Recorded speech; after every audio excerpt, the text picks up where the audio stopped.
Hello दोस्तों, मेरा नाम प्रदीप कुमार है और एज वेलनेस कोच मैं लोगों को हेल्प करता हूं कि वो किस प्रकार अपनी हेल्थ को अच्छा कर सकते हैं। क्योंकि किसी को वजन कम करना होता है, किसी को ज़्यादा करना होता है, किसी के अपने अपने वैसे पर्सनल हेल्थ इश्यूज होते हैं जिसके ऊपर लोग पैसा और समय दोनों खराब करते हैं। बावजूद इसके उनको अच्छे परिणाम नहीं मिलते। आज हेल्थ रियली बहुत बड़ा एक ऐसा चैलेंज है सभी के सामने। लोग सुंदर और स्वस्थ होना भी चाहते हैं लेकिन नहीं पता कि वो ये सब किस प्रकार कर सकते हैं। So as a wellness coach हम उनको हेल्प करते हैं कि किस प्रकार बिना डाइटिंग के, बिना मेडिसिन के और बिना किसी साइड इफेक्ट के वो भी एक हेल्दी एक्टिव लाइफस्टाइल को एंजॉय कर सकते हैं। मैं वेलनेस कोच क्यों बना, क्योंकि इसके पीछे भी हर व्यक्ति की कोई ना कोई स्टोरी होती है। क्योंकि जब भी हम कोई काम करते हैं तो उसकी कोई वजह होती है। सो बिफोर वेलनेस कोच में मैं आर्मी में जॉब करता था एंड मेरा वेलनेस कोच बनने का जो रीज़न था वो था मेरी वाइफ की हेल्थ। 2010 में वाइफ की जॉब लगती है एज ए टीचर और अगले ही साल हमें पता चलता है कि उनको हार्ट की प्रॉब्लम है। जब 2010 में उनकी जॉब लगी तो बहुत सारी खुशियां परिवार में आई कि चलो ठीक है जॉब लग गई। और जब जॉब लगती है तो ये हमें ऐसा लगता है जैसे पता नहीं हमने कौन सा पहाड़ जीत लिया हो। और अगले साल जब यूं पता चला कि वो हार्ट पेशेंट हैं तो यकीन नहीं कर सकते, ऐसा लगा जैसे ही पैरों के नीचे से जमीन खिसक गई। क्योंकि कुछ बीमारियां ऐसी होती हैं जो अगर परिवार में किसी एक व्यक्ति को हो जाती हैं तो कहीं ना कहीं पूरा परिवार में एक ऐसा माहौल रहता है कि सब दुखी दुखी रहते हैं।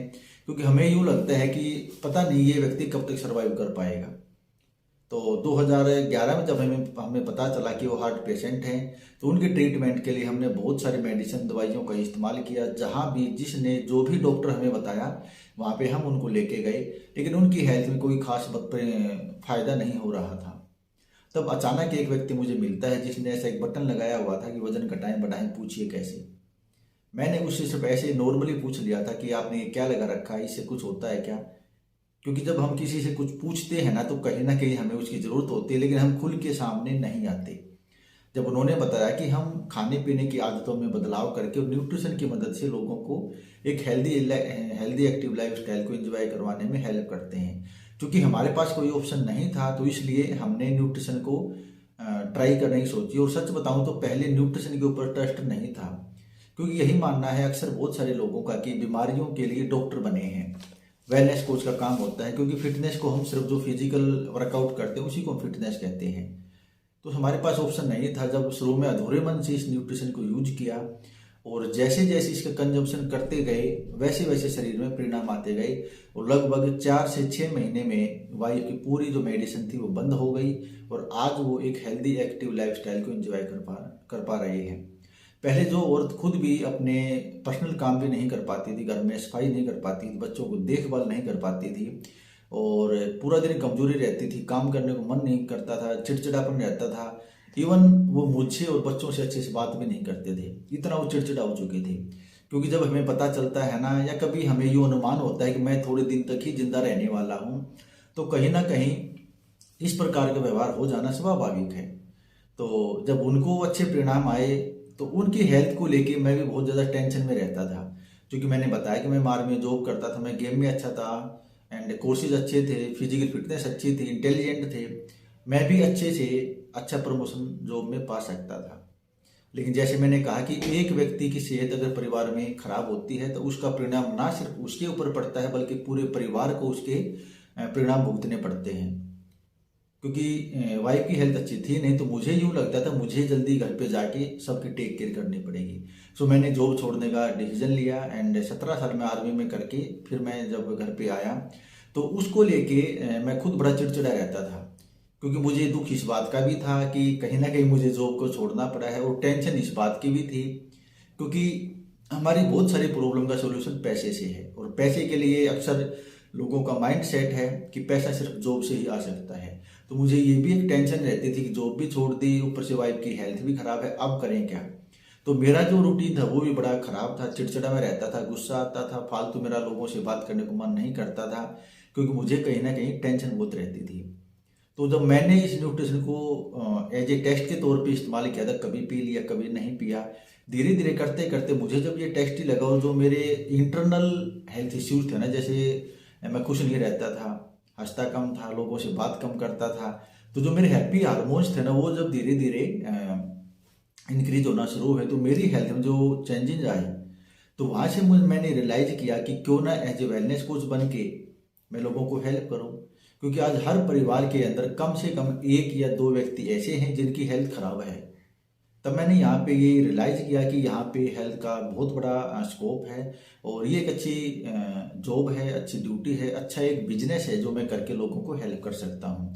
तो इस प्रकार मैंने वेलनेस कोच बनने का डिसीजन लिया, क्योंकि यहाँ पे हेल्थ और वेल्थ दोनों चीज़ें एक ही प्लेटफॉर्म पे आपको मिल रही हैं।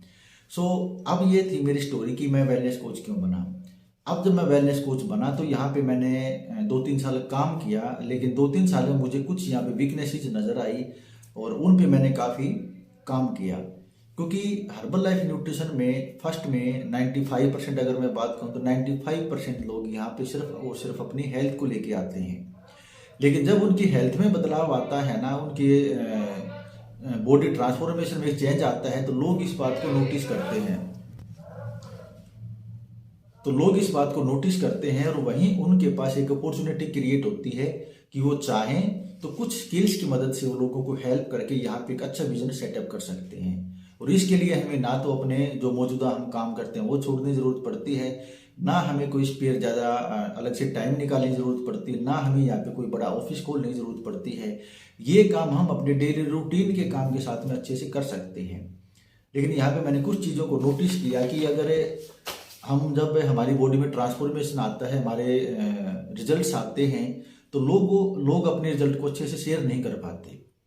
कुछ लोग ऐसे हैं जिन्होंने लगभग 5 से 10 केजी तक का वजन कम करके ही अपने आप को इतना स्किल्ड किया और अपने बिजनेस को टॉप ऑफ द लेवल लेके हो गए और आज वो महीने के लाखों करोड़ों रुपए कमा रहे हैं।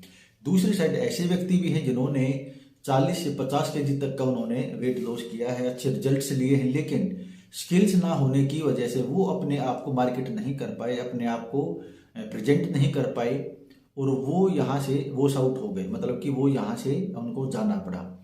तो ये मैंने नोटिस किया कि अगर हमारे पास स्किल्स नहीं है ना, तो नॉट ओनली बिजनेस, स्किल्स नहीं है तो आप लाइफ में भी अच्छे से सर्वाइव नहीं कर पाते, क्योंकि हमारी लाइफ में भी अलग अलग प्रकार से अलग अलग प्रॉब्लम्स आती हैं और अगर हमारे पास स्किल्स नहीं है तो हम प्रॉब्लम्स को टैकल नहीं कर पाते। तो यहाँ पे मैंने रियलाइज किया कि अगर ये कुछ स्किल्स अगर हम अच्छे से सीख लेते हैं तो यहाँ पे हम अपनी हेल्थ को अच्छा करने के साथ साथ में बहुत सारे लोगों की हेल्थ में बदलाव लेके आ सकते हैं और अपने परिवार को एक बेहतरीन फ्यूचर दे सकते हैं। क्योंकि कुछ चीज़ें हैं कि जो बिल्कुल अभी है कि आज के टाइम में जॉब्स इतनी नहीं है कि सबको मिल जाए। आज हर व्यक्ति जॉब के लिए तैयारी करता है, लेकिन सोच के देखिए क्या इतनी जॉब है क्या सबको मिल जाए। लेकिन अगर हम एक वेलनेस कोच बनते हैं तो हम यहाँ पे ना केवल अपनी हेल्थ का ध्यान रख पाते हैं, बल्कि हम अपने पूरे परिवार को एक अच्छी हेल्थ देकर अपने आने वाली जनरेशन को एक अच्छा बिजनेस सेटअप यहाँ पे दे सकते हैं। तो कुछ स्किल है जो मैंने यहाँ पे नोटिस की, अगर हम उन पे काम करें तो रियली आने वाले कुछ समय में हम अपने आप को बिल्कुल ट्रांसफॉर्म कर सकते हैं स्किल्स के साथ में।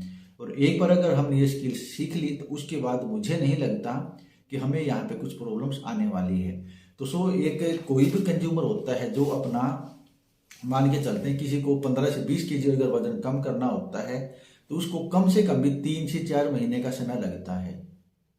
जब इन 3-4 महीने में उसको न्यूट्रिशन यूज तो करना है ही, तो अगर वो इन छोटी छोटी स्किल्स को भी सीख लेता है तो आने वाले समय में जब उसका प्रॉपर रिजल्ट आ जाएगा उसके बाद में उसके हाथ में बहुत अच्छी अपॉर्चुनिटी है और वो इस अपॉर्चुनिटी को घर पर बैठकर ही सिर्फ और सिर्फ अपने खाली टाइम का यूज करके अच्छे से एक अच्छा बिजनेस मॉडल वो सेटअप कर सकता है। तो इसमें जो मेजर स्किल्स हैं वो सबसे पहले क्या है, सबसे पहले है हमारा सेल्फ रिजल्ट। अगर हमारा जो रिजल्ट होता है उसके ऊपर ही हमारा सारा जो बिजनेस है वो सेटअप होता है। तो बिजनेस में जो आपका रिजल्ट है वो आपके बिजनेस की पहली सीढ़ी है। तो जब तक आपका फाउंडेशन मजबूत नहीं होगा ना, तब तक आप यहाँ पे बहुत अच्छे वेलनेस कोच नहीं बन पाएंगे। तो सबसे पहला जो हमारा जो फर्स्ट स्टेप है दैट इज सेल्फ रिजल्ट। उसके बाद आता है लीड्स या एक्टिविटी, क्योंकि जब हमारा रिजल्ट आता है तो हमें अपने आप को मार्केट करने के लिए, हमें अपने आप को एक्सपेंड करने के लिए, ज़्यादा लोगों तक अपने रिजल्ट को शेयर करने के लिए कुछ लीड्स या कुछ एक्टिविटी ऐसे क्रिएट करनी पड़ेंगे ताकि बहुत सारे लोग हमें नोटिस कर पाएं। तो सेकंड नंबर पे है लीड या एक्टिविटी। एंड थर्ड नंबर पे आता है एनालिसिस। क्योंकि जब बहुत सारे लोग हमें देखते हैं तो ये हमें तय करना पड़ेगा, ये हमें एनालिसिस करना पड़ेगा कि कौन व्यक्ति है जिसके साथ हम काम कर सकते हैं। क्योंकि हमारा रिजल्ट आता है, बहुत सारे लोग हमें नोटिस भी करते हैं, देखते भी हैं, पूछते भी हैं, लेकिन हम अगर स्किल्ड नहीं हैं तो हम उनमें से छांट नहीं पाएंगे कि कौन व्यक्ति है जो कि एक अच्छा वेलनेस कोच बन सकता है। तो नंबर 3 पे आता है एनालिसिस एंड नंबर 4 पे आता है इन्विटेशन। जब हम किसी को एनालिसिस करते हैं ना कि हाँ ये व्यक्ति सही है, ये एक अच्छा कोच बन सकता है, तो उसको हम किस प्रकार से कैसे इन्वाइट करें, कैसे उसको इवेंट में इन्वाइट करना है, कैसे उसको जो आपके बिजनेस प्लान है वो सुनने के लिए उसको इन्वाइट करना है। तो जो नंबर 4 की जो स्किल है वो है इन्विटेशन की, कि लोगों को इन्वाइट कहाँ करें, कैसे करें, कब करें। तो इन्विटेशन जो है वो एक बहुत मेजर रोल प्ले करता है आपके बिजनेस में। नेक्स्ट आता है प्रेजेंटेशन। जब हम किसी को इन्वाइट करते हैं ना, तो हमारा जो इन्वाइट करने का उद्देश्य है वो क्या है, कि हमारे पास जो आइडिया है, जो विचार है, उस विचार या आइडिया को हम उसके साथ में किस प्रकार साझा करें, किस प्रकार शेयर करें कि वो व्यक्ति भी हमारे उस विचार में अपना फ्यूचर देख पाए। तो इन्विटेशन के बाद जो अगला स्टेप है जो कि बहुत महत्वपूर्ण है वो है प्रेजेंटेशन, कि आप अपने विचार को किस प्रकार सरल और स्पष्ट तरीके से उसको प्रेजेंट करते हैं। उसके बाद आता है फॉलोअप। जब आप अपने विचार को या अपने बिजनेस मॉड्यूल को उसके सामने प्रेजेंट करते हैं तो उसको हो सकता है वो कम समझ में आए, तो वो उसको ना करने की कुछ वजह आपको बताता है कि मैं इसको क्यों नहीं कर सकता। तो जो उसकी ना करने की वजह है, आपने उन वजहों को उसके साथ में डिस्कस करना है और फिर उसका फॉलोअप करना है। जैसे मान के चल के वो कहता है कि मैं न्यूट्रिशन नहीं ले सकता, क्यों? क्योंकि मुझे ये मेडिसिन जैसा लगता है, मुझे दवाई लगती है।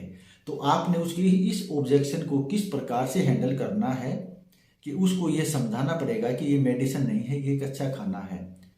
तो उसको हम कहते हैं फॉलोअप। फॉलोअप के बाद आता है ऑब्जेक्शन हैंडलिंग, क्योंकि वो जब आप उसे सवाल जवाब करते हैं ना, वो आपसे कोई ना कोई प्रॉब्लम क्रिएट करेगा और आपने उस प्रॉब्लम को हैंडल करना है, उसको हम कहेंगे ऑब्जेक्शन हैंडलिंग। जब आप उसकी प्रॉब्लम को हैंडल कर लेते हैं और वो संतुष्ट हो जाता है कि चलो ठीक है मैं करके देखता हूँ, चाहे वो हेल्थ के लिए हो या वो वेल्थ के लिए, तो उसके बाद उसको हमें क्या बोलते हैं, क्लोजिंग। क्लोजिंग मीन्स जब उसने आपको डिसीजन दे दिया है कि वो एग्री है, तो आपने उसको प्रोडक्ट पे डालना है, प्रोडक्ट आपने उसका शुरू करवाना है। क्योंकि वो जब उसने कंसेंट दे दी है अपनी कि हाँ मैं एग्री हूँ, चलो ठीक है, तो अब आपने उसका न्यूट्रिशन या प्रोडक्ट शुरू करवाना है। और उसके बाद आता है उसका फॉलोअप। यहाँ पे हमें फॉलोअप 2 प्रकार से करना पड़ता है। एक फॉलोअप होता है बिफोर एग्रीमेंट, कि उसने शुरू नहीं किया है इसलिए फॉलोअप, और उसके बाद अगर उसने न्यूट्रिशन चालू कर दिया है, न्यूट्रिशन लेना शुरू कर दिया है, तो अब आपकी जो जिम्मेदारी है वो और भी ज़्यादा बढ़ जाती है। अब आपने उसका क्या फॉलोअप लेना है कि वो किस प्रकार से न्यूट्रिशन को लेता है, कहाँ गलतियाँ वो कर रहा है और किस प्रकार से उसने आगे बढ़ना है। तो एक फॉलोअप होता है उसका न्यूट्रिशन लेने के बाद में, और जब वो न्यूट्रिशन भी लेना शुरू कर दिया है, उसने आपने उसका फॉलोअप भी ले लिया है, लेना शुरू कर दिया है, अब आपने उसको एक सेटिस्फाइड कंज्यूमर बनाना है। क्योंकि जब तक वो सेटिस्फाइड नहीं होगा तब तक आप उसमें एक अच्छा वेलनेस कोच नहीं ढूंढ सकते। जब आप उसका अच्छा सेटिस्फाइड कंज्यूमर बनाते हैं उसको, उसके बाद ये आपकी रिस्पॉन्सिबिलिटी बनती है कि आप उसको ये बताएं कि यहाँ पे हेल्थ के साथ में अच्छी बिजनेस अपॉर्चुनिटी भी है, क्या आप वो बिजनेस अपॉर्चुनिटी देखना चाहते हैं?